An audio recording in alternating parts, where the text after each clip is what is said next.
Mayor Snavely. We will proceed to the presentation, and I'll turn that over to Mr. Miller from HAPC. Well, Mayor Smith, I'll start us off if that's okay. Okay, that's fine too, Mr. Perry. Yeah. Thank you. Well, I will share my screen. I'll introduce Dana Miller, who's resident and vice chair of the HAPC as well. And then Dr. Anthony James from Miami University is with us tonight. So Dana and I will go back and forth on the slides. So I'll share my screen and get started.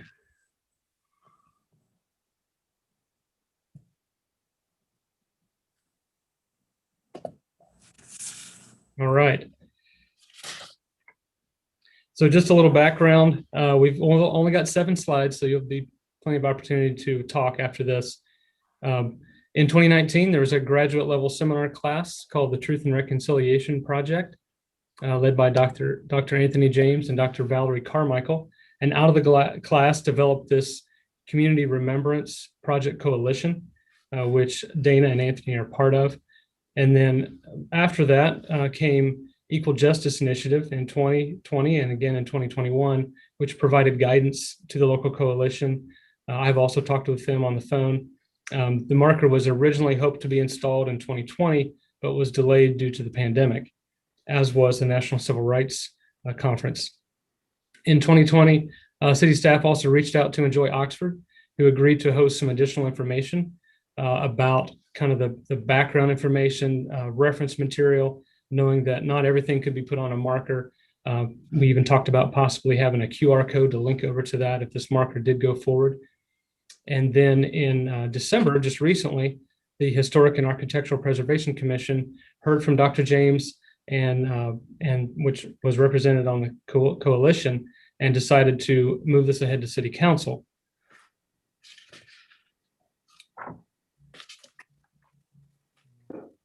Turn it over to Dana. All right, thank you, Sam. I want to thank the City Council for giving us an opportunity to speak with you tonight. And I'm going to talk a little bit more about the Equal Justice Initiative. It was founded in 1989 by Brian Stevenson, and they have many efforts in social justice, and one of them is the Community Remembrance Project.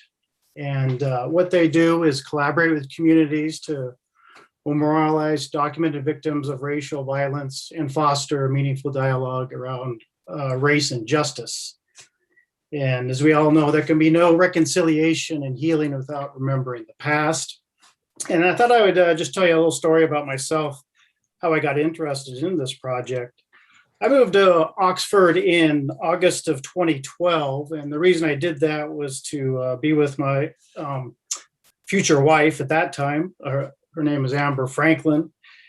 She's a Black woman, and she took a job at Miami University in 2011.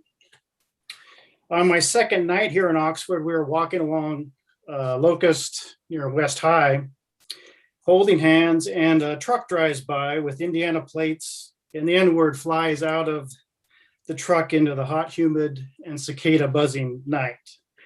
At that point, after leaving my family and friends, I was 47 years old, never lived outside the Western United States, and I realized I had stepped into our history. I realized this kind of event could have happened in Seattle, where Amber and I met, but as a white person, I never had the luxury, or I had the luxury of never experiencing hate until that point. So before this moment, my understanding of racial hatred in the United States was only experienced through books and old magazines, in the Life magazines my grandma never threw away. And one photo always had been stuck in my mind, and that was the infamous lynching photo of J. Thomas Shipp and Abraham Smith, taken on August 7th, 1930 in Marion, Indiana, which is about 113 miles northwest of Oxford. And this photo was made famous through Billie Holiday's song, Strange Fruit. In 2019, Amber and I became interested about the Truth and Reconciliation Project going on at Miami University. And we actually traveled with course participants to Montgomery, Alabama, to see the newly opened Legacy Museum and National Memorial for Peace and Justice. My experience in Alabama was quite profound for me as a white person. There I was confronted with images and texts that are difficult and painful to process. But part of that process for me is that I found a greater empathy for people who are living in a system where there was no protection from the law, powerless and terrified and about to lose their lives. I was also struck by seeing many Black children arriving to the museum and the memorial in many school buses. It was spring break at that time. And I noticed very few white children. I believe we can move forward as a country when all people have an opportunity to learn about the truth of these dark events. Not everybody will make it to Montgomery, Alabama, but you can learn about your own community, about these events in your own community, such as Oxford. We have never had a national truth and reconciliation effort in the United States, and the work of EJI is a start. So here we have the EJI approved text. As Sam mentioned, we HAPC reviewed the draft text before it went to EJI, and I'll read this for you. During the 19th century, white mobs in Oxford lynched at least 2 Black men after kidnapping them from the old town hall jail that stood near this site.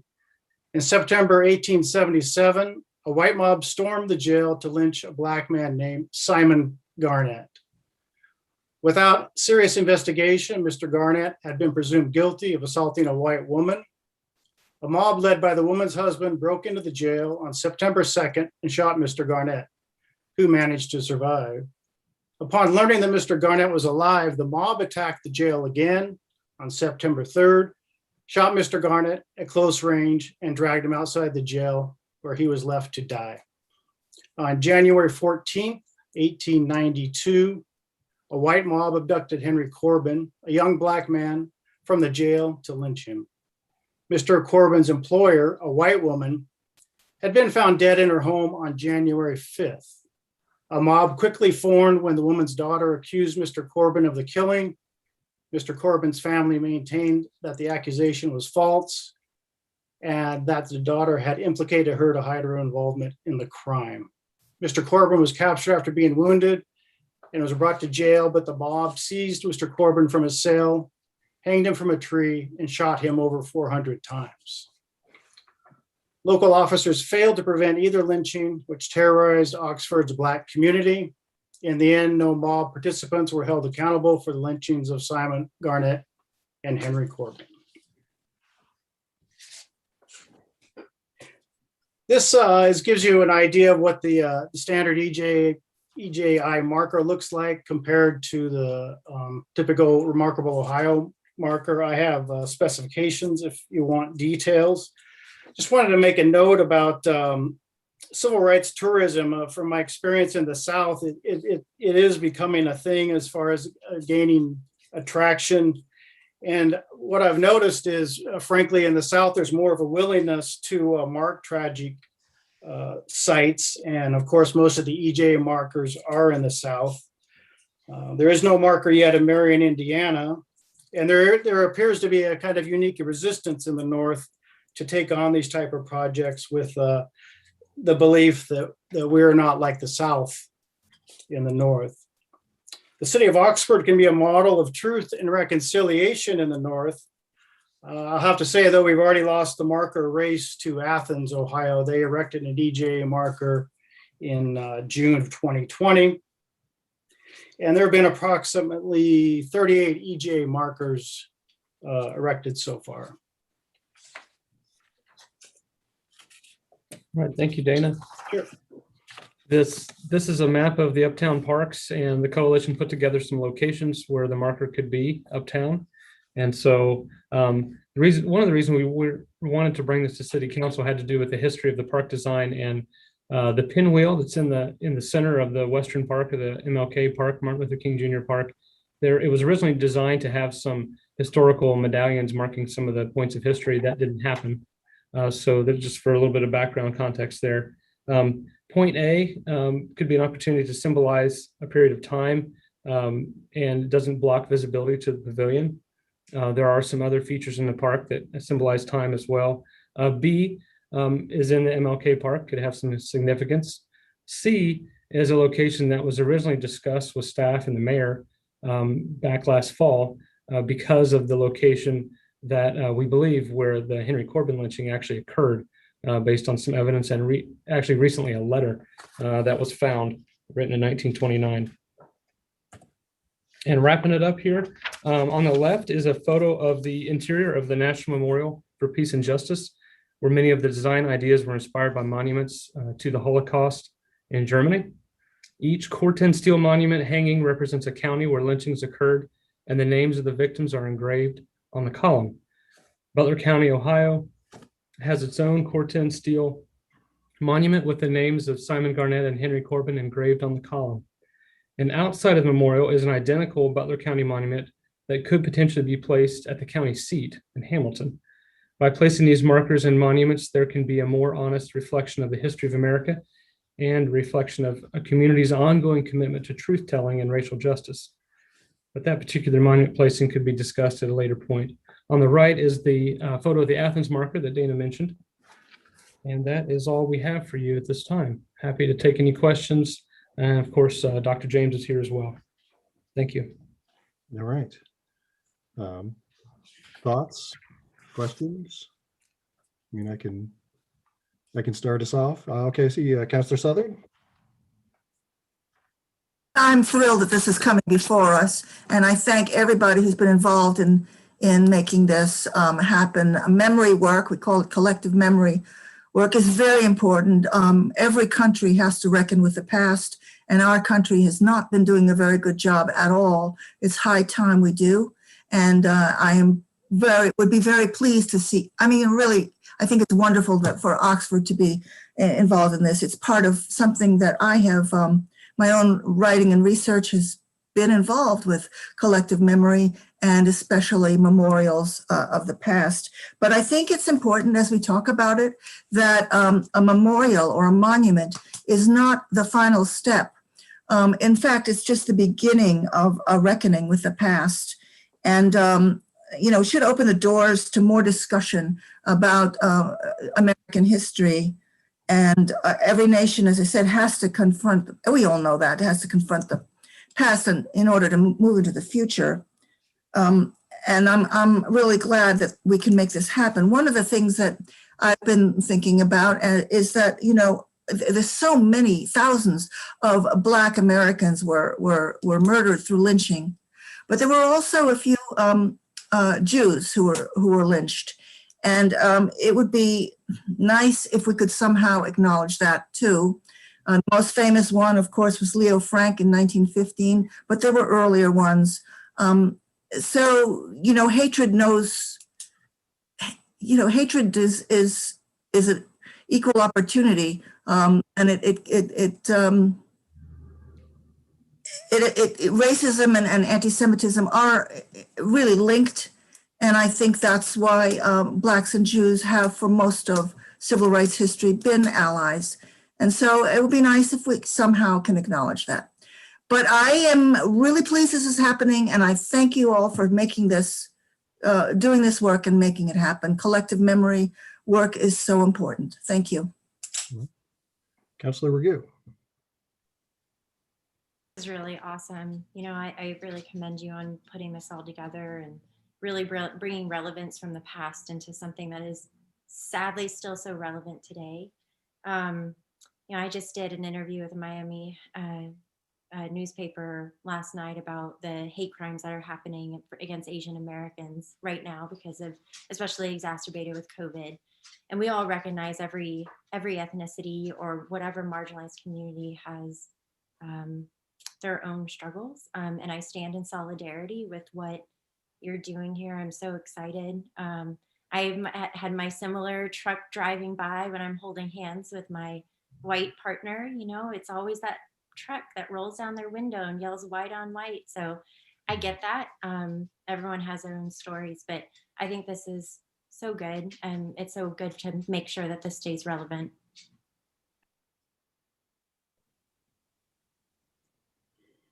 All right, I'm just going to speak up and say I like the addition of, we had originally decided on one location, which I had reservations about. I think I told Dr. James, why we did it and why I didn't like it that much, but I like the new A and B sites a lot better. I like it being in the Martin Luther King side of the park, even though it's not quite as close to where we think the tree might have been with the original tragedy, but I think it's great. You guys did a great job staying on this. I know it's been a long process and getting the texts, and there's just so much to this story that I hope people will investigate just from that marker. I mean, the marker, it just scratches the surface of the events that happened. And again, first step in the community imagining, I'm the first person to say as a born and raised Oxford resident that, it's hard to take that it happened here, but it did. And it's good that, that we're going to, I think, take this step. So I'm in full support, and I'm in support of the new locations. Let me get Vice Mayor, Mr. Snavely. Yeah, I agree with my fellow councilors. I think this is a great project, and I want to thank Dana, Dr. James, both of you for your work on this. And I think putting it in Dr. Martin Luther King Jr. Park is probably symbolic and appropriate. And I think that's where I would prefer to do it. Is council deciding that tonight, Mike, or is that something that happens later? Let me, Mr. Elliott or Mr. Perry, whoever wants to. Well, the resolution basically accepts the recommendation of the city manager and the community development director and authorizes the placement of the marker.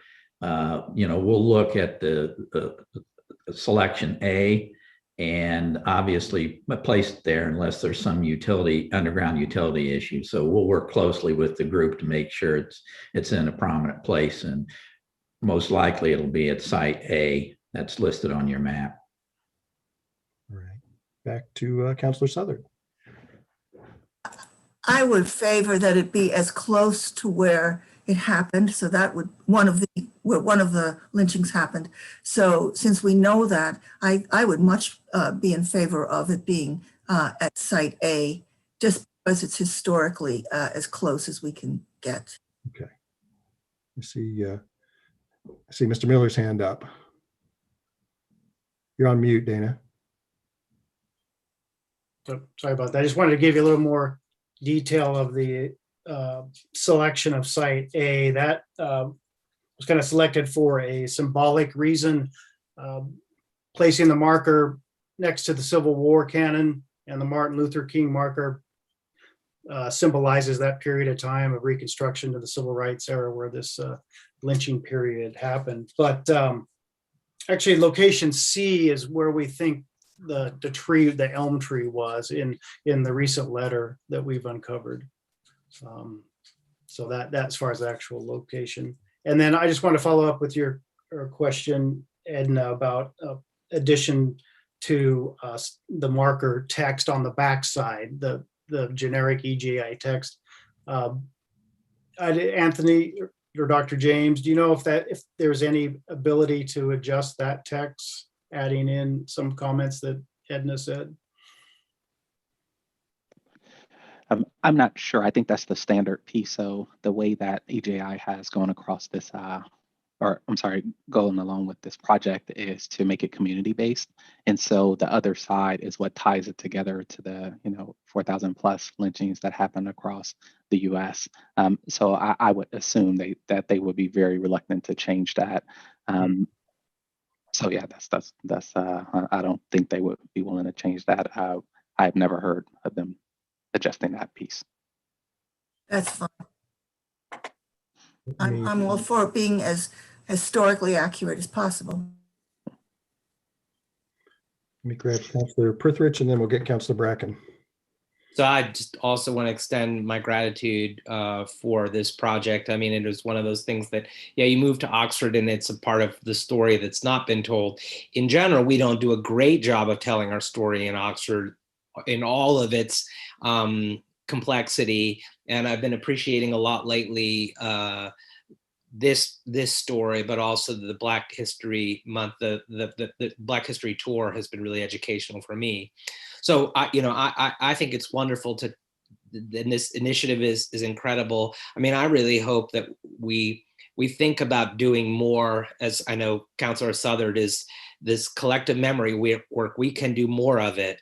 And so far it's been kind of those historical markers for which I think there's remarkable. Ohio, there's only so many of those a year per, and so they're very limited. I like this, that it kind of comes from outside, and there are other ways to tell these stories. So, in learning about this, I was a little sorry that we in Oxford never did that historical interpretation medallion, whatever it was going to be, because I feel like I would love for more of the story to be told through the Uptown Parks, but I think this is an important place to start, and I hope it motivates us to tell other important stories also. Back to Councilor Brackett.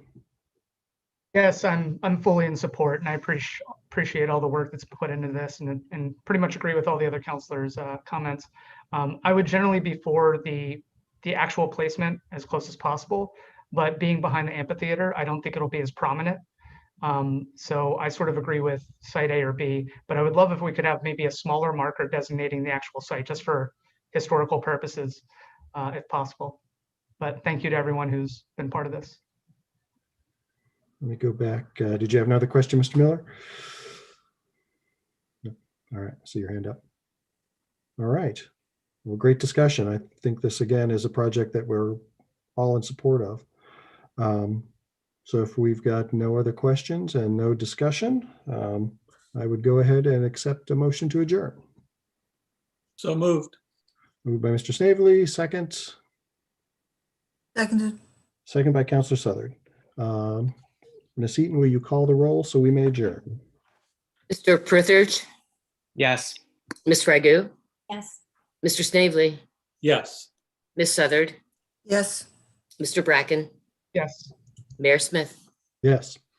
All right, I'll see you all at the council meeting in a few minutes. Thank you. Your time. Yes, thanks for coming to both of you. We appreciate it. Dana and Anthony, we're going to put you in the attendee list. So we'll move you over there, and then you can jump back in and speak on the item if you'd like. Okay. So we go back out and back in, or? Jessica will move you over, so you don't need to do anything. She Oh, can just stay here? Yeah, she can put you over in the Okay. attendee category. Okay, thank you. That'll give you the option of sticking around, or Yeah, I was planning on it. Okay. Yeah. All right. I actually, Sam, because they entered as a panelist, I think they have to leave Actually, no, you can, if you just right click, on the then you three can, dots. you can change role to attendee. I don't see it.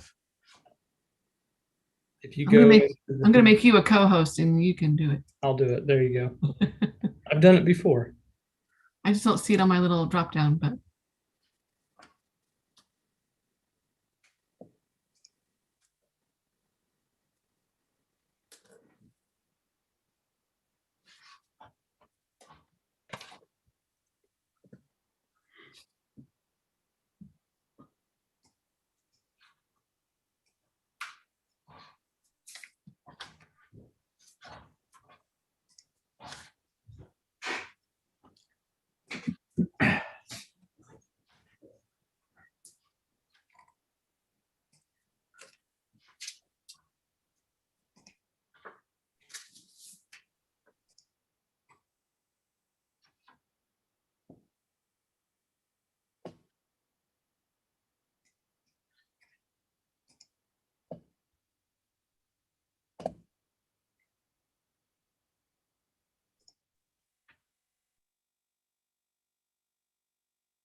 Marion and Doug, just so you know, I muted you guys because there was some background noise. So when you want to speak, you'll have to hit unmute.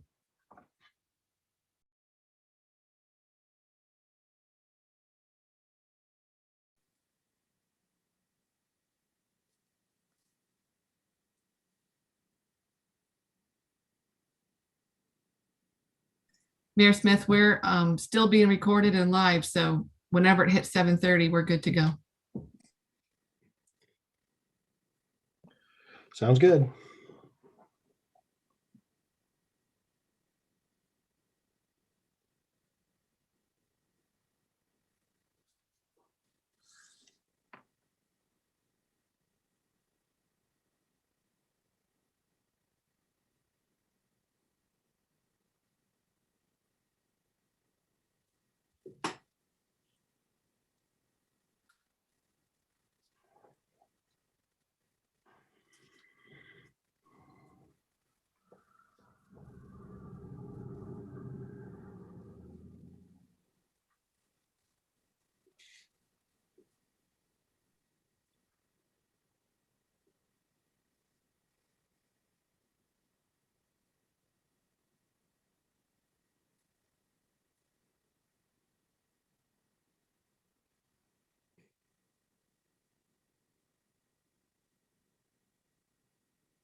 All right.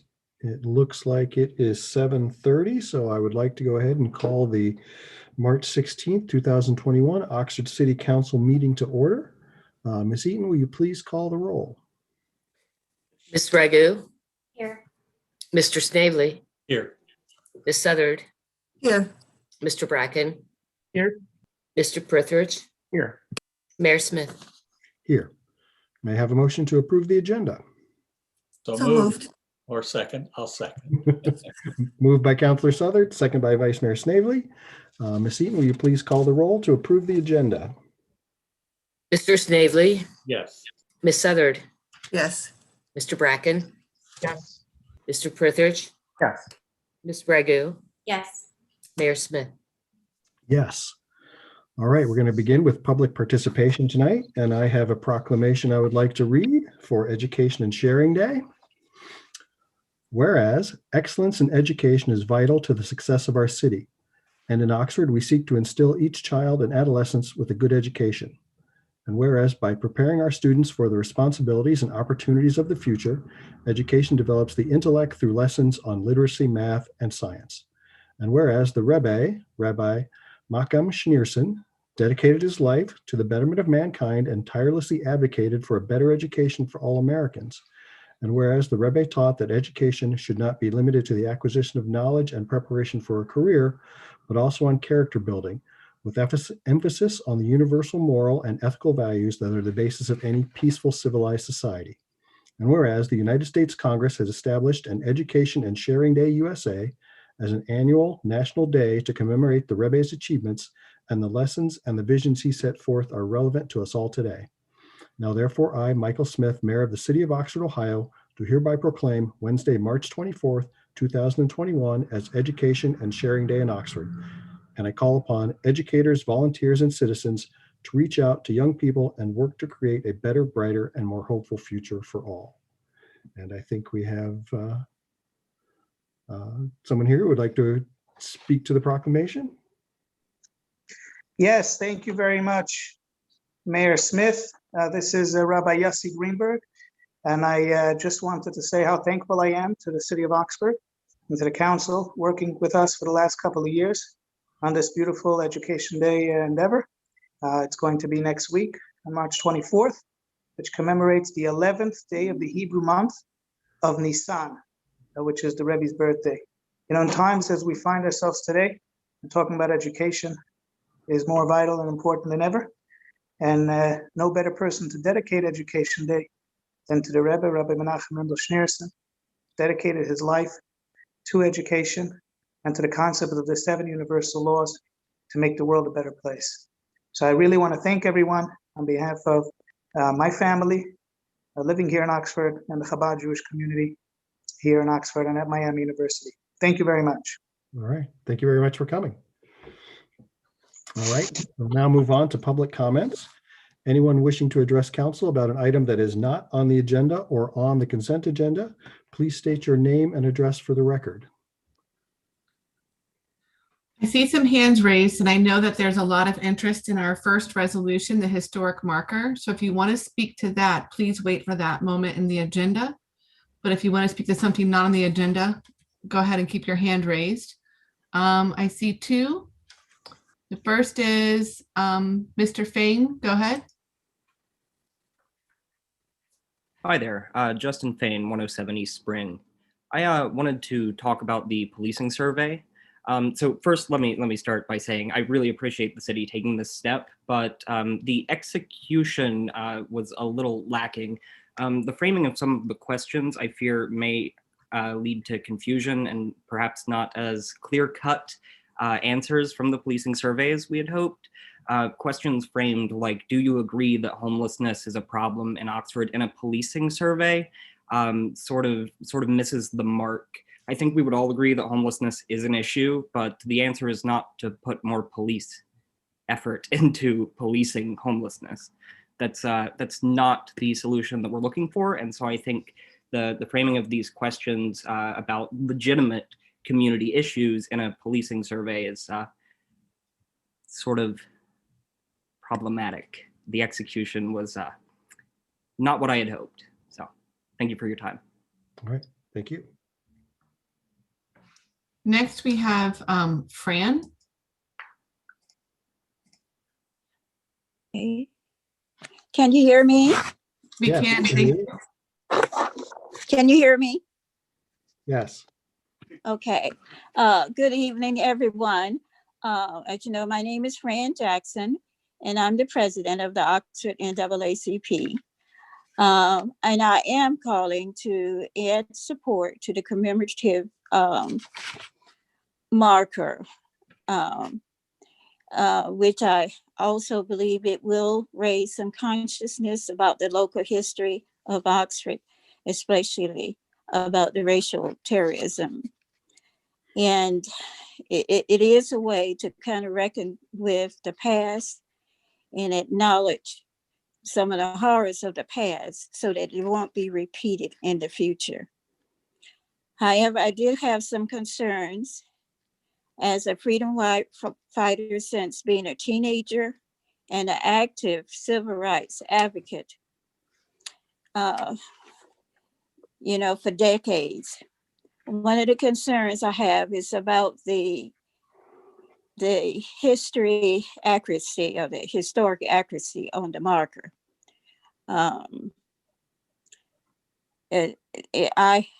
just barely got a chance to, during your work session, to kind of read it. This was my first time of actually reading it, and there's something missing somewhat for me. And in light of kind of the awakening of the systemic racism and seeing the increase of white supremacy groups, not just only across the country, but in our area, there is a fear that I have of the marker might be glorifying or painting somewhat. Lynching is horrific and not indicating that the horror of such. And thinking about past year or two and seeing such bigotry and racism coming out of the closet, it really kind of worries me, as well as other African Americans, because in current day situations, we view a lot of the police killings of Blacks as a modern day lynching. This strikes a deep emotional stress for a lot of African Americans, especially, I say for me, for the simple reason I lived through a lot of the movements of civil rights, and it wasn't a lot of fun. It wasn't fun at all, but we did it because we felt we had to do something to change and make a difference so that we would be recognized, at least our humanity would be recognized and our personhood would be recognized in that and be respected. And for a number of reasons, as you have seen, in terms of not being second-class citizens, but being full citizens with equal rights of every other citizen. So again, I'm just kind of concerned can we go beyond this marker with something that actually would be highlighting. I like to highlight some of the Black history as, because we've come a long ways. I like to highlight is the beauty and what we have done through a lot of hardships and turmoils. And we've been very resilient in our fight through the years for equality and actually for freedom. So, you know, again, I like to enjoy the history. I like to see some of the joy of the Black resilience come out in some form or fashions. So I guess that is basically, I'm getting very emotional, so I can't really speak anymore. But basically, where will we go other than just this marker in terms of reckoning and trying to, I will say, improve and make the situation so that this maybe starts actually more courageous conversations on race in the Oxford community in a positive way. Okay, thank you for listening. Thank you, Mrs. Jackson. It's always great to have you here. Have anybody else? Yes, next we have name Barb. Go ahead. Thank you. This is Barb Caruso, 6071 Booth Road. We've seen each other a bit in the last few weeks. I'm writing to just briefly tell you about the result of our completed fundraiser for the cold shelter and related housing needs, just bringing you information about what we already talked about, really. And of course, you know, the Family Resource Center is administering the results of our fundraising. We collected $15,875.46. And there were contributions ranging from $20 to $2,000. There were 79 individual contributions, but most represented the generosity of more than one person. So like double, a lot of couples and families and groups of one sort or another. There are a lot of folks out there, as you can see, who recognize the urgency of housing needs in Oxford. Money's paid for the cold shelter. These monies paid for the cold shelter for March, supplemental accommodations for February. And since the contributions exceeded our expectations, we were able to provide monies to support security deposits, to assist some people on the verge, but for the large initial amount of money needed of moving out of shelter housing and into stable, secure, and permanent housing. Please remember this fundraising is a one-time deal for OCPJ. We don't plan on making a habit of it. We don't anticipate doing it again, but our work continues. We will further be educating ourselves and the community regarding housing policy in Oxford and encourage City Council to create sustainable policy solutions to support sheltering and affordable housing. Please expect us to continue to press you and also to achieve your goals and ours. Thank you. It's a very important update. We appreciate all your hard work in that fundraising. Do we have anybody else? I do not see any other hands at this time. All right. We will move on to the consent agenda. May I have a motion to approve the consent agenda? I so move. Do I have a second? Seconded. Moved by Mr. Snavely, second by Councillor Southard. Any items to be removed from the consent agenda tonight? All right, I'm not seeing any. At that point, Ms. Eaton, will you call the roll to approve the consent agenda? Ms. Southard, Yes. Mr. Bracken, Yes. Mr. Prithridge, Yes. Ms. Bregu, Yes. Mr. Snavely, Yes. Mayor Smith. Yes. All right, we will move on to resolutions. Ms. Eaton, you may read the first resolution whenever you're ready. Resolution authorizing the placement of a historic marker in the Uptown Park area, sponsored by Miami University as part of their Truth and Reconciliation project. All right, may I have a motion to adopt? So moved. All right, moved by Councillor Southard, second by Vice Mayor Snavely. And I will go to Mr. Perry. Thank you, Mayor Smith. Thank you for your time in the work session. Council members listening to the presentation from Dana Miller and I.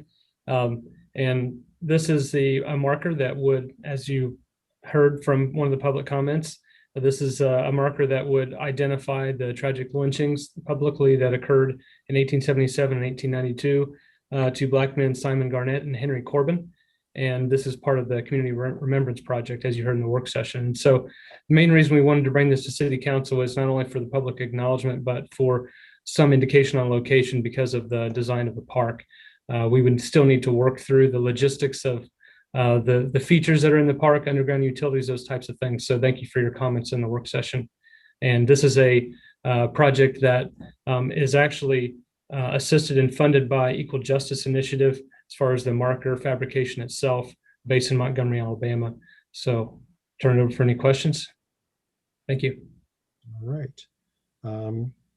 We have anybody from the petitioner, HAPC, or anybody who'd like to speak on behalf of the project?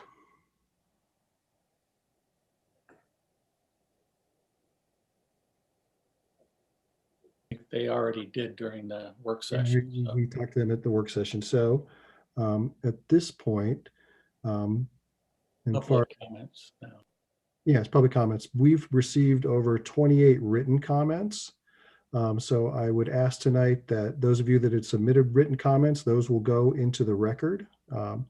That maybe you hold your comments in lieu of people who did not submit written comments and would like to speak.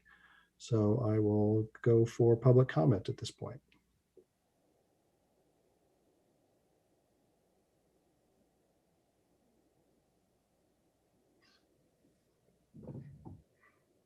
All right, we have, looks like Todd Stewart. Go ahead.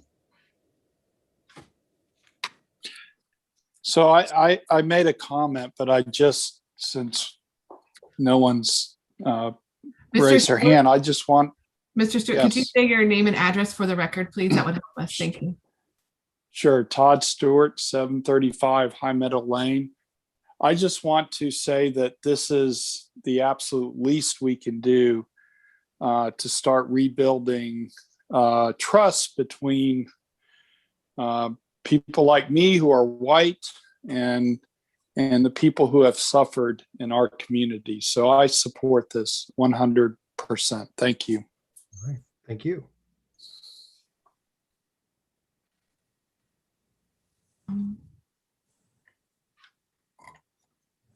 Next we have Ms. Shaman. Go ahead.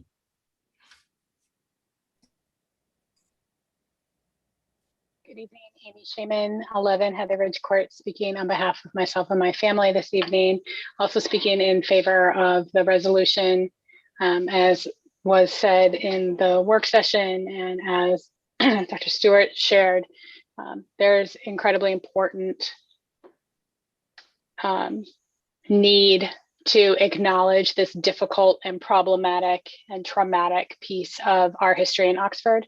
When we don't acknowledge our history, we have seen over and over again that we are all the more likely to repeat it. And as has been said, there are very many reasons to do this and to make sure that we know what our history is and how, and these are some of the pieces to help us move beyond it. I would also like to encourage the project and the city to consider some programming to go on once we are gathering together again post-COVID to help educate members of the Oxford community and the Miami University community of all ages to learn more about this and to know how to engage in the reconciliation work that really needs to still come. Thank you.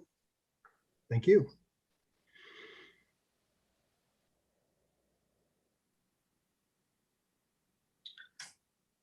I do not see any other hands raised at this time. Thank you. Let's move on. Do we have any council questions or discussion? Councilor Southern. You know, it's very important that we acknowledge that the past is never really past. It's never over. And it's very important that that this country move forward to acknowledge the past so that we can move forward. This is the first step, and I really thank all those who brought us to this moment, but it's only the beginning. We need to continue discussion. We need to continue educating. We need to learn about the past and talking about the 2 lynchings that we know occurred in Oxford we need to acknowledge that, and we need to educate about that and other, so that we know the past, so that we can move into the future. And I'm proud that our city is part of what should be a national movement. Thank you.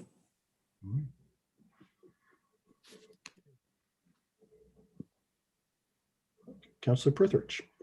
So I just want to again reiterate my thanks I think this is really important. I'm a cultural geographer, and we talk in geography about the landscape as being a text that you can read and learn about your history from the landscape. And these kind of markers and memorials are really important to telling that story. I do want to kind of pick up on what Ms. Jackson was saying, because I think this is part of the story. And unfortunately, it's a story really of, it's a very sad story of powerlessness in the face of power.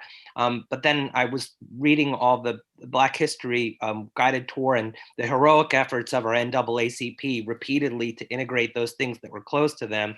And so I really hope that we can also find a way to also use the landscape to tell some of those stories in addition to this story. So I hope that this is not the first and last Black History plaque that we put up, because I think if you look back at the history, there is such a story of resilience in this community that I hope we also tell, because I think it's a different kind of story. All of them are important stories, but this is a great start. So thank you.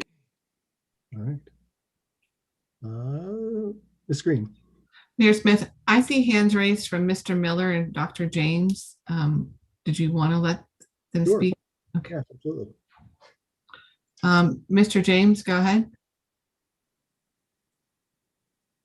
Yes, hi everyone, Anthony James here. I think some important things have been raised, one by Ms. Jackson, in terms of what does this do for the community, particularly those who may have some fear around, will this elicit some strong feelings from people who don't agree with this? And I think that's a fair question. I think it's a valid question, because if you look at the history of, say, the Emmett Till marker and the times that it's been vandalized, or any other civil rights type of marker. But it's also up to not just leaders and city council, but residents to be a part of solutions to build a culture where we don't stand for that around here. And that's a part of the reconciliation. That's a part of not just saying we acknowledge this happened, but how do we make sure we move forward in a way that people feel physically and psychologically safe in our communities? And that's a challenge. That's a part of this. Built into the project are essay contests for children at all schools. This is a Butler County marker, so we would offer all students in Butler County to write about this. The winner will be given a scholarship towards college.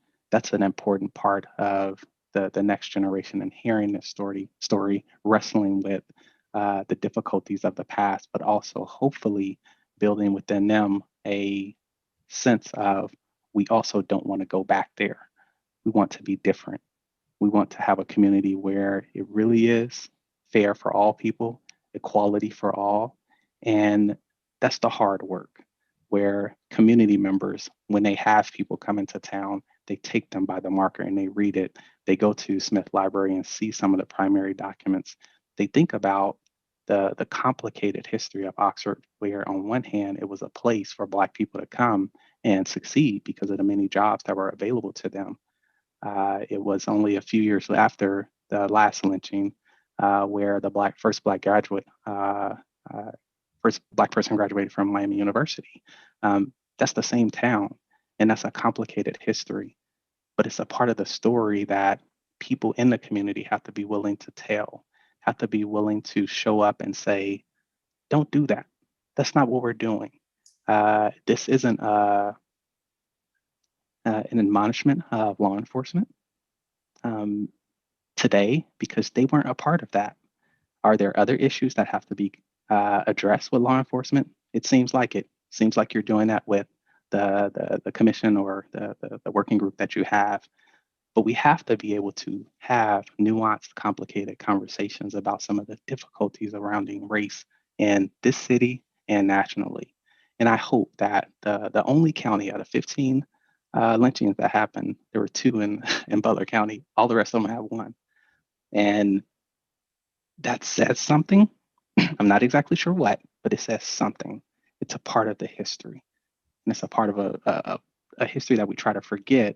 But in forgetting, we also forget what people had to struggle through and the difficulties of living in a time where even being in the city jail, you weren't safe. That's difficult. That's hard to think about. That's hard to accept. And if we allow these elements to continue to creep back into our community, we're not doing a job as residents of this community to say, that's not who we want to be. And so, yes, it's difficult. These things are never easy.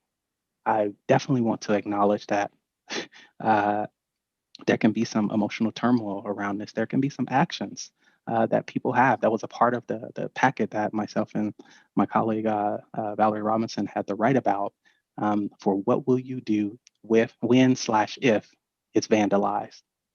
And so we recognize this isn't just it's up, we're good, let's move on. We hope that it's the start of a real conversation in a community for how do we all be a part of a critical mass of saying that's not what we want to be. Thank you. Thank you. That's great. Then Mr. Miller, go ahead. Yes, I just wanted to follow up on some things that Dr. James said that I just want to make it clear. If I understand correctly, we're working towards getting this marker erected. There's a Civil Rights Conference going to be held in Oxford on June 21st and 22nd. And then Dr. James talked about some of the essay writing and programming around it. And then also just following up on what Ms. Jackson said about leading into other stories. And Mr. Perry brought that up too in our presentation of, we're looking at linking with the marker, a QR code that would go to the Oxford Black History tour, because there's a lot of work there that, I enjoyed reading that. There's a lot of things I learned in that presentation. So I think we should make that more visible too. Thank you. All right.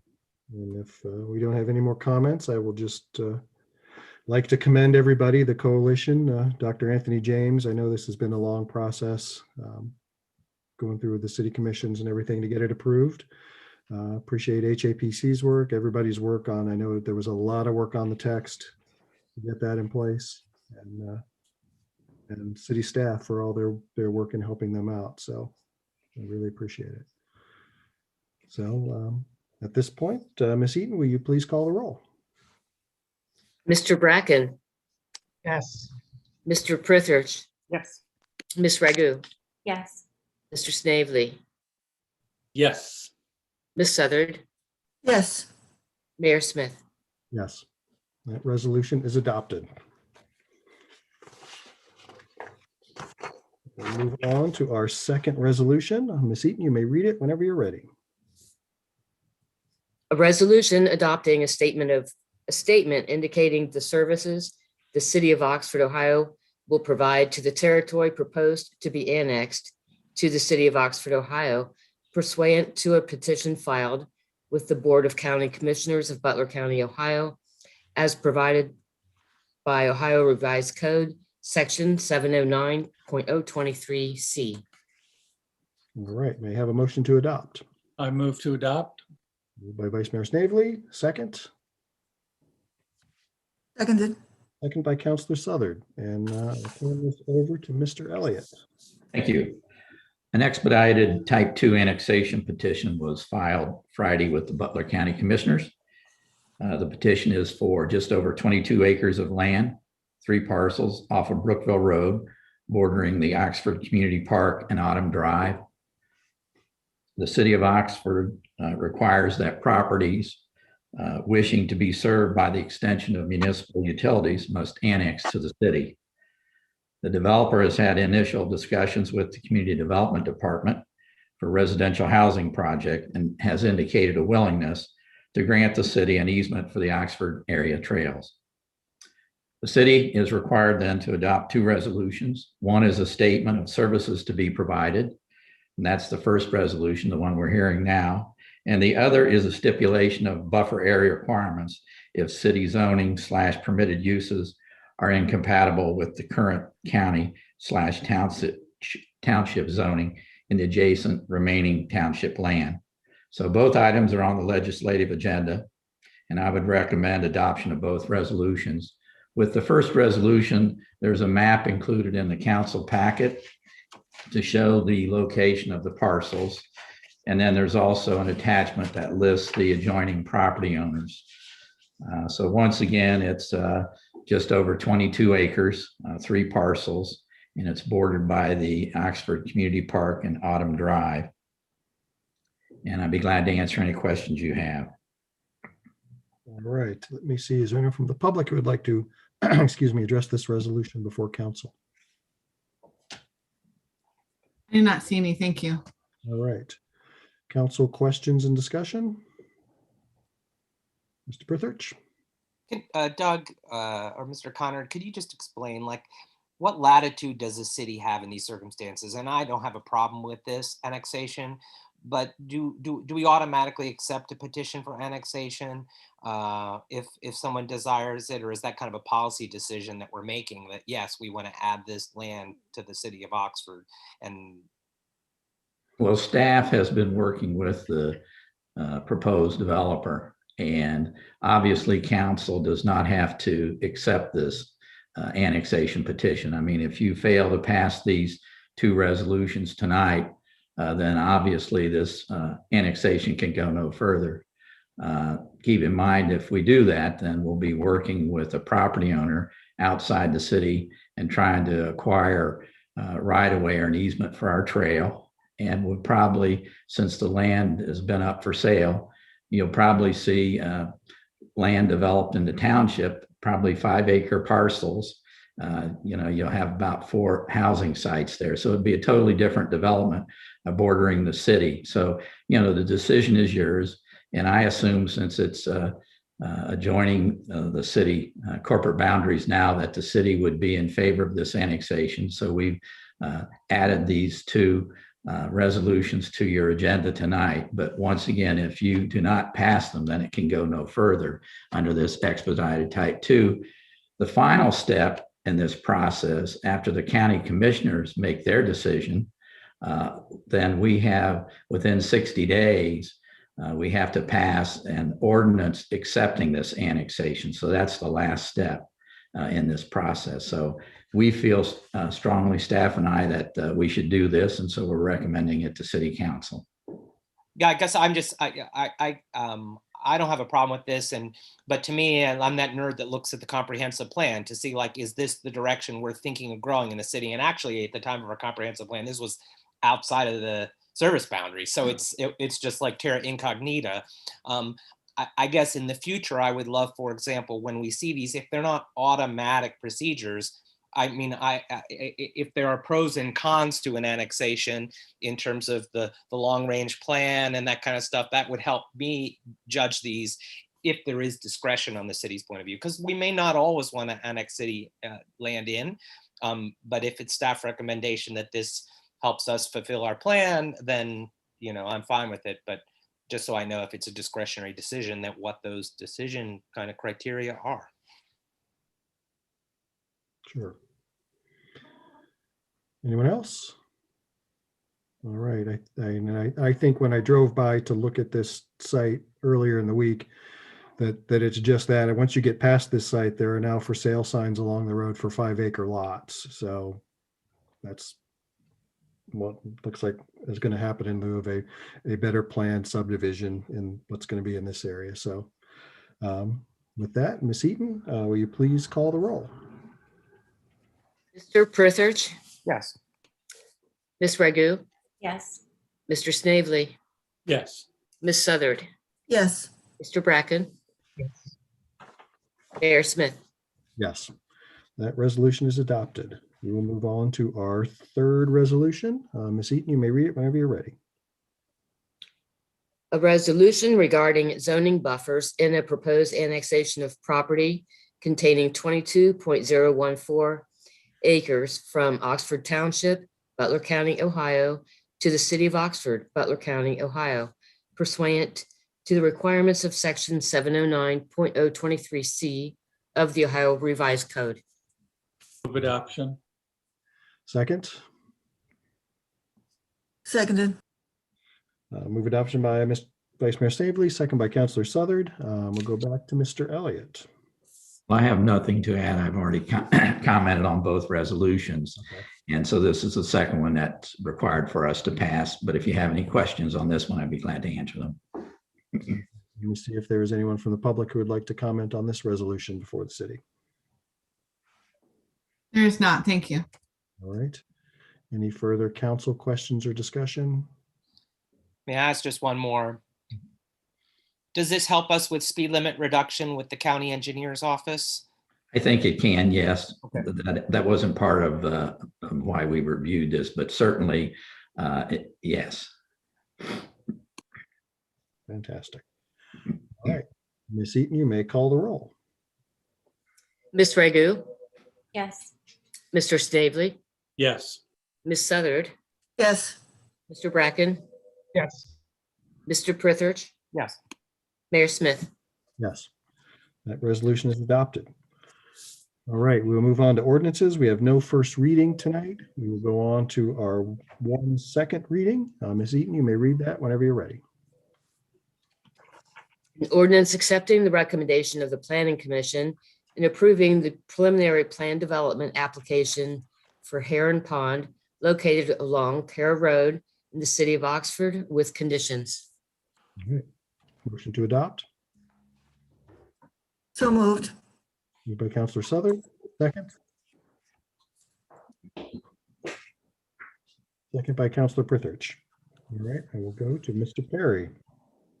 Thank you, Mayor Smith, council members. The second reading for Heron Pond Development brought forward by engineer Ed Reed with Bear Becker and owner Shane Kaufman, HBCT Properties. This is the property in front of Cobblestone Community Church on Kerr Road.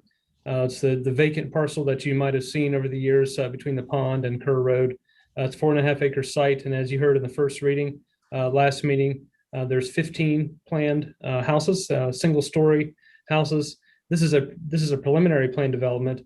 So the number of houses and the way the layout is done wouldn't otherwise be allowed by right. So the plan development allows for that creative design to happen, kind of take advantage of the geometry of the area and working around the pond rather than the by right development that would be administratively approved. So as you may recall from the first reading discussion, there were 13 conditions and 2 waivers that were discussed. A lot of discussion on the where and how many sidewalks there would be as far as Kerr Road goes. And we did take another look at that as staff, and don't have any new advice to give other than we believe it is a good idea to stick with the Planning Commission recommendation with the filling that gap on Kerr Road with sidewalk, even though that may not necessarily directly benefit the residents. It may still benefit them on the perimeter. And so we don't have any other changes than what was discussed in the first reading, and Ed Reed is here to answer any questions you might have. All right, I will go to the petitioner if they have anything they'd like to add. Sure. Good evening. I'm Etta Reed with Bear Becker, and with me today is Shane Kaufman of HPCT Properties. He's also on this meeting tonight. Since the last meeting, the design team did get together and we talked about your comments and your feedback and kind of batted around what we could do to help address all the concerns and comments raised. And with that being said, HPCT Properties is agreeable to constructing a 5-foot walk on both sides of Heron Way. If you remember at the last meeting, we were offering one walk on one side and that was it, not on Kerr Road or anything. So we are willing to put 5-foot sidewalk along both sides of Heron Way at the back of curb. However, we are still remain firm that we do not want to construct sidewalk on Kerr Road. And we're adamant about that for the following reasons. The additional cost for the development, if we add that additional cost, we're just keep increasing the cost, which in turn increases the prices of the residential units within the development. Secondly, as we had mentioned in the previous meetings, it is unsafe for pedestrians to walk along Kerr Road, given the existing horizontal and vertical alignment. Until the alignment of Kerr Road is fixed, we just do not believe it is safe for pedestrians to continue to walk along there safely. There's no sidewalk currently along Kerr Road anywhere along its length, nor is it budgeted for in the future. The additional 5 foot of sidewalk on both sides of Heron Way would provide a north-south pedestrian access through the area that the residents were looking for. And then lastly, the Oats Trail, which will be constructed in the future on the east side of Kerr Road, will provide that desired pedestrian connection to the north, which you have mentioned in the past. So in closing, we would ask for your approval tonight as requested, and we're available to answer any questions you may have. All right, thank you. Is there anyone from the public who would like to address this ordinance before council? Not see any, thank you. All right, thank you. Let's go to council questions and discussion. Mr. Snavely. I just want to thank Etta and your team for taking that issue seriously and finding a way to make that happen. I appreciate it very much.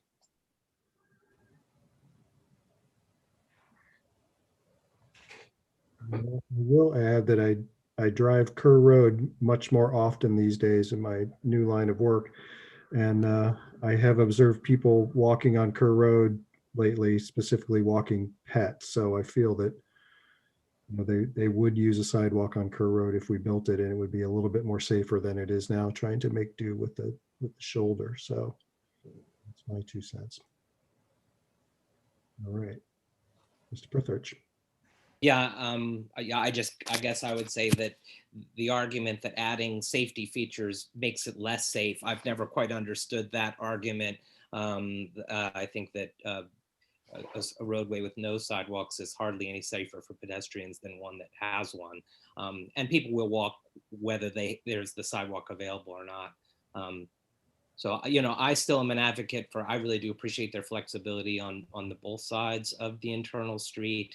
It is a lot of sidewalk that they have to construct. I think the sidewalk on Kerr Road is important, but I'm anxious to hear whether it's a trade-off or whether we're asking for what was originally recommended from the Planning Commission. I guess someone would have to modify the ordinance if there were to be a change.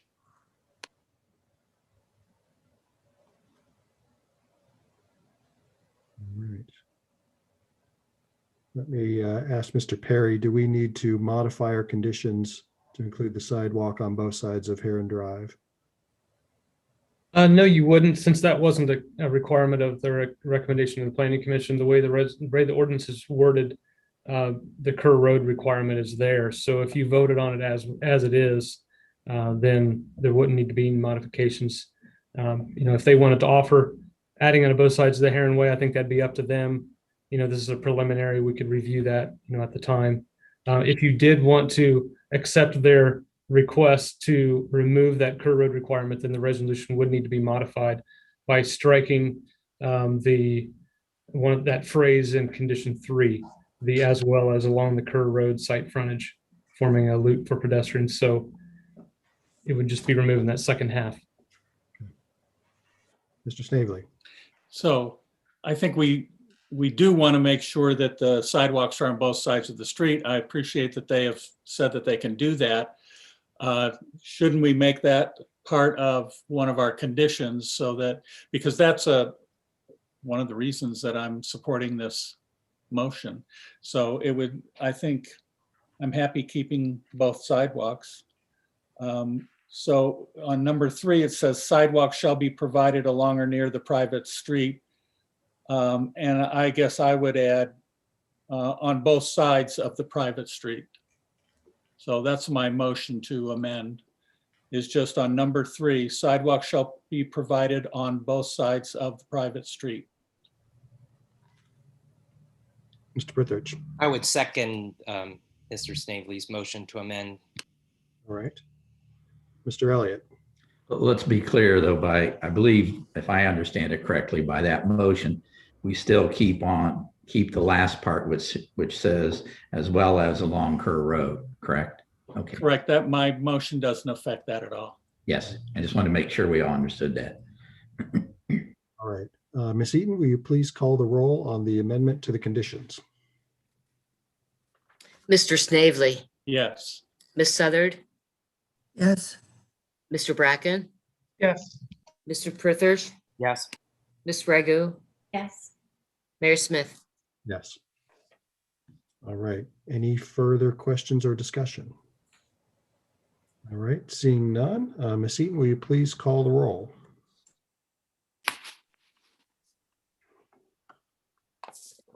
Mr. Bracken, Yes. Mr. Prithers, Yes. Ms. Regu, Yes. Mr. Snavely, Yes.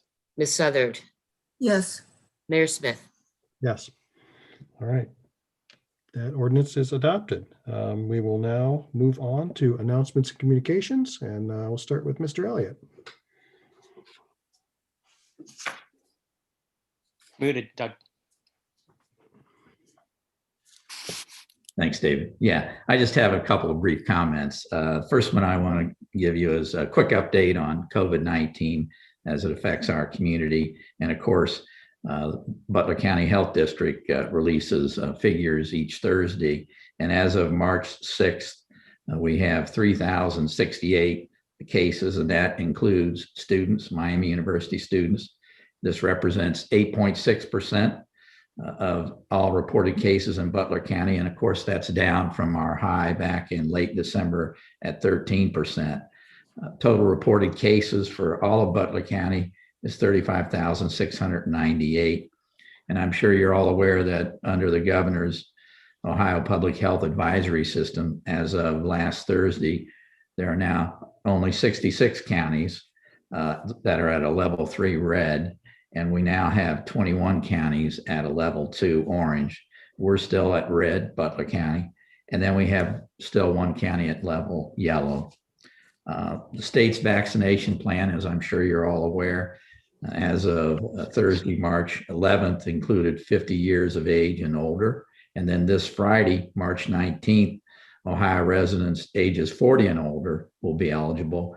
And all Ohioans ages 16 and older will be eligible starting Monday, March 29th. So we're getting more and more supply of vaccines, more and more providers of vaccines as well. And if you look at the state of Ohio COVID-19 a dashboard. For example, as of March 15th, Butler County has vaccinated 66,640 individuals. And by that, I mean have received at least one of the vaccine if you're getting the two-part one. And that represents 17.39% of the population, 17.39. For older age groups in Butler County, 64% of the 80 plus, 63% of the 75 to 79, and 64% of the 70 to 74. So you can go on and look at it and get further information by sex, race, or ethnicity. So those numbers keep increasing. We lag the state of Ohio. The state of Ohio is at about 20% of people vaccinated in the state, but more and more people are getting vaccinated every day. The last thing that I just wanted to share with you briefly is that the police services survey is now completed, and Polco will be providing us a report probably April 7th, and we'll be providing that to City Council as well as the PCRRC. The responses that we received were good. We received 464 responses from the random sample and 183 responses from the rest of our community. So once again, we'll get those results in about April 7th, and we'll be reporting those to you. I know there was a question about the framing of the question related to homelessness. Obviously, we used a independent research firm, and this is a national survey that they conduct. Obviously, you have to be very careful on how you frame questions. I did pull out the survey after the gentleman had made the comment about homelessness. And actually, the one question is, how much of a problem, if at all, do you think these issues are in Oxford? So really wasn't directed at the police, but I understand since it was a police services survey, one might think that that might lead to more police officers, but that's certainly not our intent there. It's just a gauge, for the residents, if these certain items, including homelessness, they feel are an issue in Oxford. And so that's all I have this evening, Your Honor, unless you have some questions, unless council has some questions. Thank you. Thank you. Let me go around the horn. Mr. Dreisbach, anything from you tonight? Nothing tonight. Thank you. All right. Let me go to Chief Jones. Nothing tonight. Thank you. All right. Anything from you, Mr. Newland? Nothing tonight. Thank you. All right. We'll go to Mr. Waddell. Good evening, city councilors and everybody who may still be listening. A couple updates from Parks and Rec this evening. We did release earlier this afternoon our activity guide for April, May, and June. I bring that up because it answers a lot of the questions that we get on a daily basis right now about the aquatic center and summer camp and spring sports. And every day we get questions about what are we doing and how will we do it. So I won't go into all those details, but I will send you all the link to that guide, which even has a frequently asked questions page within it. So that'll answer a lot of the questions that we're getting. And then if you have questions after that, if you review that and have questions for us, please ask. I also wanted to update you on a couple of grants that we have applied for recently. One of those was actually, we partnered with the Coalition for a Healthy Community to apply for a grant for a pump track, which is a dirt pump track at the Tri Community Center, which is essentially a bike track. Right now, we don't have a facility that serves bikes in terms of youth having a place to ride. Our skate park is not open to bicycles and scooters. So we'll hear about that grant in the middle of April.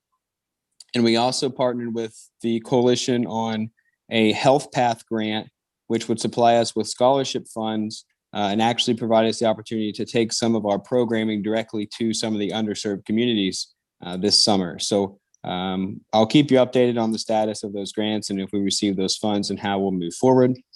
And then last thing, I just wanted to publicly thank the city service department, Mike and his crew, and then even the water department. They have been installing our new bottle filler units. So you'll see one at the Tri Community Center coming soon. I don't know if they did that today or not. There's a new one out at the community park. There's a Actually, there's two new at the community park, and there's a new one coming very soon at Peffer Park. So appreciate the help from the service department in getting those installed so we can turn on water. Because as you know, right now we can't turn on regular water fountains, drinking fountains due to COVID. So the bottle filler units we can turn on. So thank you. All right, great. Let's go to Assistant City Manager Green. Good evening. Just a few updates. One, I too just want to thank the staff in the city manager's office, Seth, Kim, John Buckholz, and numerous volunteers helping with the vaccine hotline. I knew we'd be a little busy, but we're a lot busy. We're talking like hundreds of calls a day, and also to Vice Mayor Snavely for taking the first bus down. It is so busy that we're going to have to make a plan to adjust to what we're going to do if we're going to keep doing this, or we're going to scale it and narrow it. So we're in the planning process right now, and we'll keep you updated on what we're doing. But right now we are literally doing nothing else but answer the phone. So clearly a need, but we have to decide how we're going to either adapt or change. So that's one update. The other is Chief Jones and I met with my university police department, Dean Moore and Dr. Ann James from the office of, I forget the office name, but like student conduct. And we were just having a discussion about how we're going to approach spring as the weather gets warmer and the days get nicer, and we are still under COVID restrictions. So we had a good brainstorm, just a good touch base about how we're going to move into the spring. And so that was just good discussion. I wanted to let you know what's occurring. And then just finally, Doug and I have been talking about, we will be reaching out to you soon, probably to have some sort of work session about, as the governor is hinting at changes, and we have our own mass gathering and mask things, and we have lots of people coming from the community asking about what we're going to be doing, it would be good to have maybe just a touch base on what our approach will be in the next few weeks. So that's all I have for tonight. Thank you. All right, thank you. Mr. Perry, anything tonight?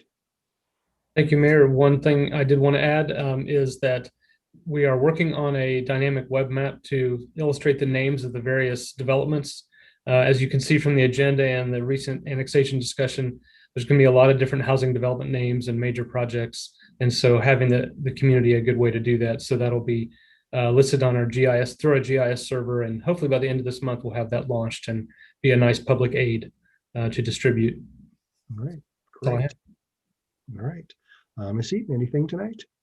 Nothing tonight. Thank you. All right. We'll go to our law director. Anything tonight, Mr. Bernard?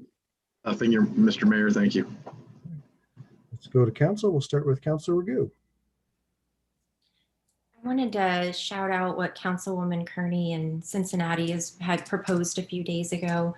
She had asked the city to look into the feasibility of depositing $50 million of the $290 million from the American Rescue Fund that's coming from the federal government towards Cincinnati to be put as a one-time donation in the Affordable Housing Fund.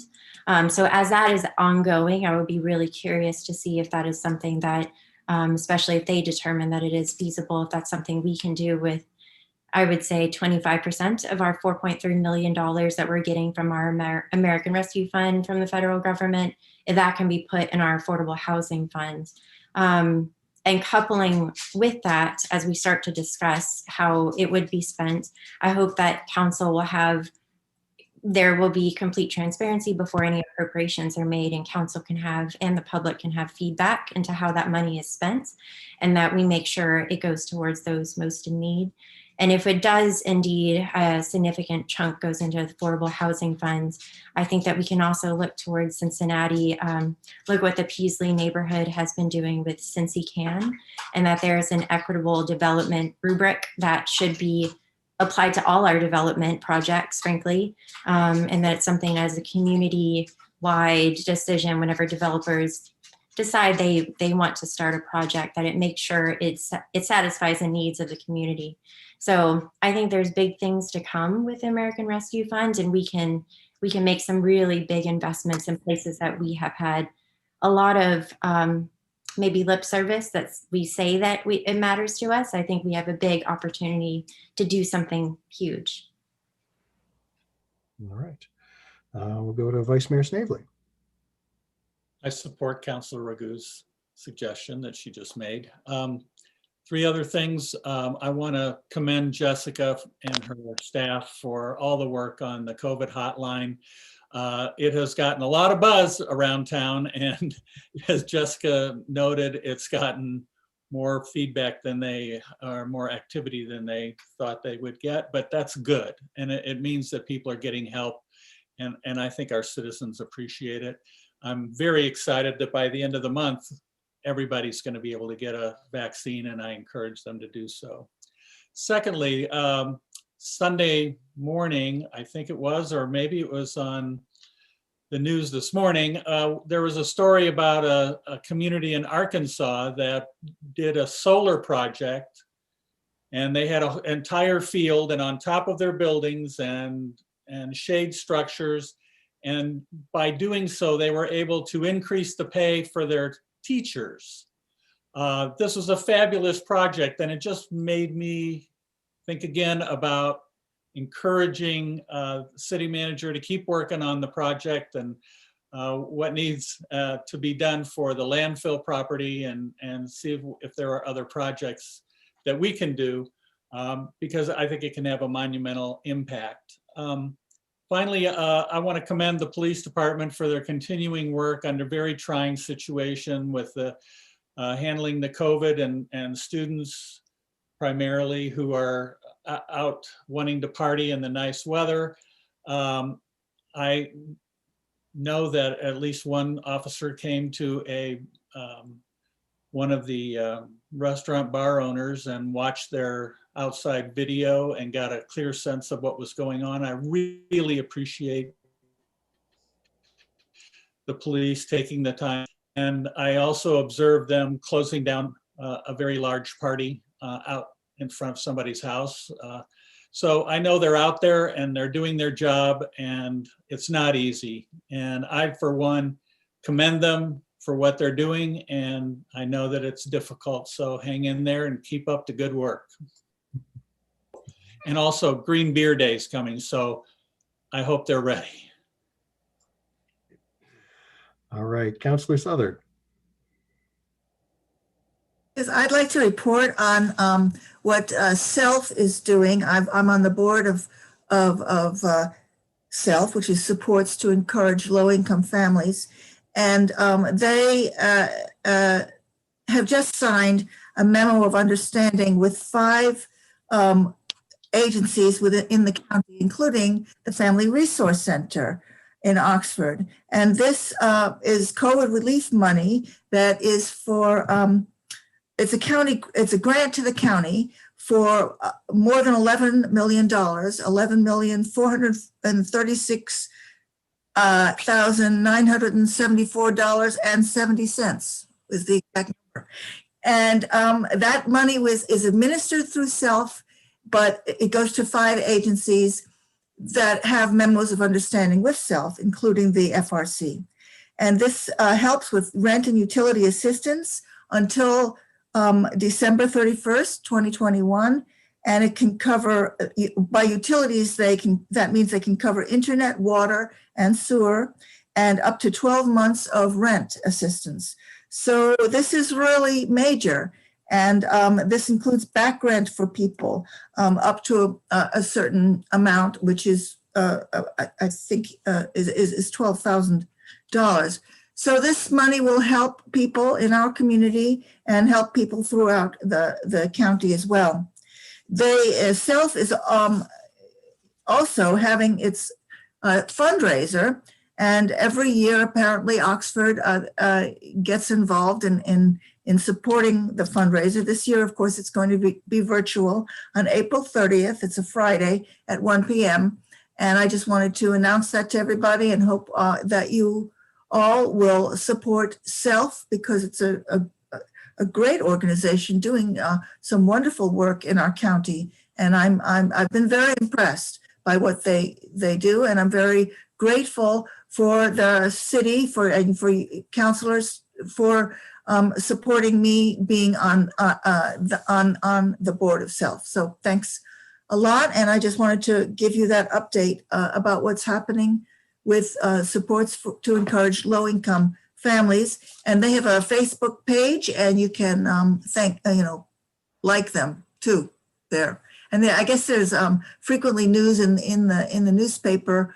And what I just told you about the COVID relief money should be in the newspaper very soon, or maybe already. It was expected to be in today, but I didn't see it. So watch for it this week. Thank you. All right. Thank you. Councilor Bracken. Yes, I wanted to echo Councilor Snavely and Ragu's comments on both solar and COVID funding going to the most needy, and hopefully it rolls out like it did last time. I think we used the money very responsibly and with public input and to address needs of those most vulnerable, and also sort of the infrastructure that allows everyone to survive. So I hope we do that going forward. And I wanted to add something on COVID. So right now numbers are going down and we're doing pretty well locally and as a country, but a warning that many nations in Europe, despite increased vaccination, are starting to ramp up. And that's not what you would expect to see right now, because even outside of vaccinations, it would be ramping down because the season is leaving us, but we don't see that, which means in some of those countries, people have lost their resolve to do what's right and stay socially distanced, wear masks, and do the things they need to do to make sure we get rid of this. And that's scary because that could happen here if we get too lax. And also because the longer it takes to get rid of this, the greater the chance for escape variants, versions that we might have trouble conquering later, that our vaccines might not be as effective against. So I ask that everybody stay vigilant. Please keep practicing good practices. And if you're in line to get vaccinated, please get vaccinated. Sign up as soon as possible and do your part for yourself, your family, and the rest of the community. Thanks. All right. Councilor Prithich. All right. For fear of reiterating, I'll do so in summation, which is that COVID has made me very, very proud to be associated, to live in and be associated with the city of Oxford.